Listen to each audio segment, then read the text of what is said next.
آج جمعے کا دن ہے۔ جمعے کی نماز پڑھتے ہی جب آپ مساجد سے باہر آتے ہیں کراچی کی کچھ خاص مساجد کے باہر، تو آپ کو ایک عجیب گہما گہمی اور ایک رنگ روایات نظر آتی ہیں۔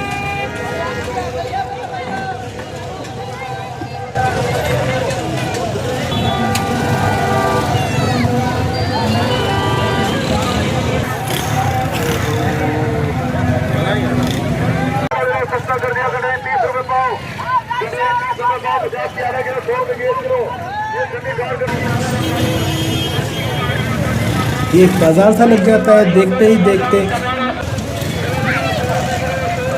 نہ ان بازاروں کو کوئی قائم کرنے والا ہے، نہ ان کو کوئی آرگنائز کرنے والا ہے۔ نماز کے فوراً بعد یہ چاروں طرف سے جمع ہو جاتے ہیں، ہر طرف سے نمودار ہوتے ہیں اور ان کے خریدار بھی گویا ان کے انتظار میں ہوتے ہیں۔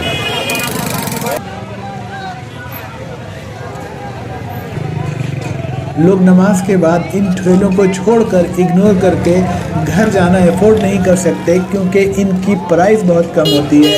بہت کم پیسوں میں انہیں یہاں پہ چیزیں نظر آتی ہیں، تو یہ نہ چاہنے کے باوجود ان سے کچھ نہ کچھ خریدنے پر مجبور ہوتے ہیں۔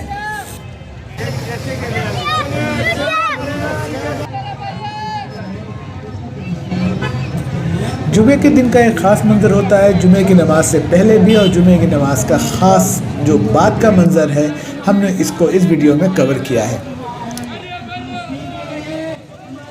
اکثر مساجد کے باہر ایک مختصر ایک جامع بازار کا قیام ہو جاتا ہے۔ کہیں یہ چھوٹا ہوتا ہے، کہیں چند ٹھیلے ہوتے ہیں اور کہیں بہت زیادہ کہ گویا ایک سبزی منڈی میں آ گئے ہیں۔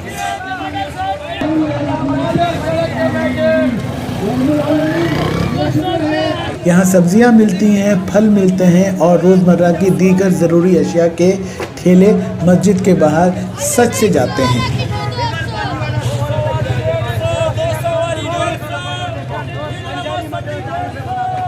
ایک بہت بڑی تعداد میں لوگ ان سے خریداری کرتے ہیں۔ یہ منظر نہ صرف ایک روایت بلکہ کراچی کے سماجی ڈھانچے کا بھی ایک خوبصورت حصہ بن چکا ہے۔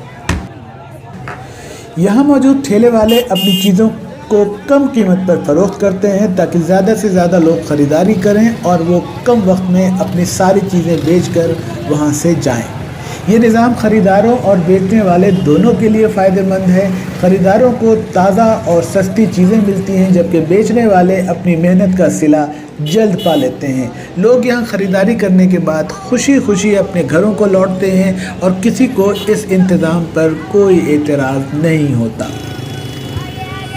کراچی میں مساجد کا سماجی کردار بہت اہم ہے۔ کراچی کی مساجد نہ صرف عبادات کی جگہ ہیں بلکہ ان کا کردار علاقے کی سماجی اور معاشرتی زندگی میں بھی بہت اہم ہے۔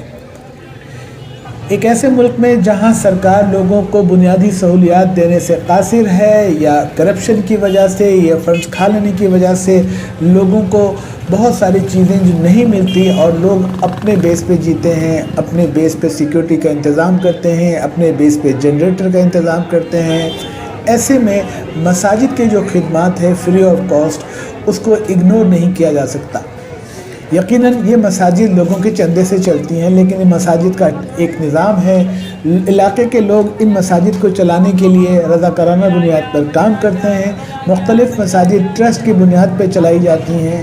یہاں فل ٹائم اسٹاف بھی ہوتا ہے اور رضاکار بھی ہوتے ہیں، اور یہ مساجد عبادات کے ساتھ ساتھ لوگوں کو جس طرح ممکن ہو بہت ساری سہولیات بھی فراہم کرتی ہیں۔ بہت ساری مساجد میں صاف اور ٹھنڈے پانی کا انتظام ہوتا ہے۔ اگر آپ راستے میں رک کر فلٹر پانی ٹھنڈا پینا چاہتے ہیں تو آپ قریبی مسجد میں جا سکتے ہیں، جو سب کے لیے مفت ہے، اس کی کوئی قیمت نہیں لی جاتی۔ اگر آپ کو پبلک واش روم کی ضرورت پڑ جائے تو آپ آس پاس مساجد کا ہی پوچھتے ہیں اور آپ کو معلوم ہوتا ہے کہ وہاں اس کا ایک نظام ہوتا ہے۔ ان مساجد میں بچوں کے لیے قرآن اور عربی کی کلاسز بھی منعقد کی جاتی ہیں تاکہ نئی نسل دین سے جڑی رہے، اور بعض مساجد میں بنیادی کورسز کے علاوہ اعلیٰ دینی کورسز بھی آفر کیے جاتے ہیں۔ انہی مساجد میں لوگ اپنے عزیزوں کے انتقال پر ان کی میتیں لے کر آتے ہیں اور یہاں نماز جنازہ کا اہتمام ہوتا ہے۔ انہی مساجد میں لوگوں کے نکاح کا اہتمام ہوتا ہے، اور یہاں پر رمضانوں میں اجتماعی افطار کے مواقع اور تراویح کے مواقع بھی لوگوں کو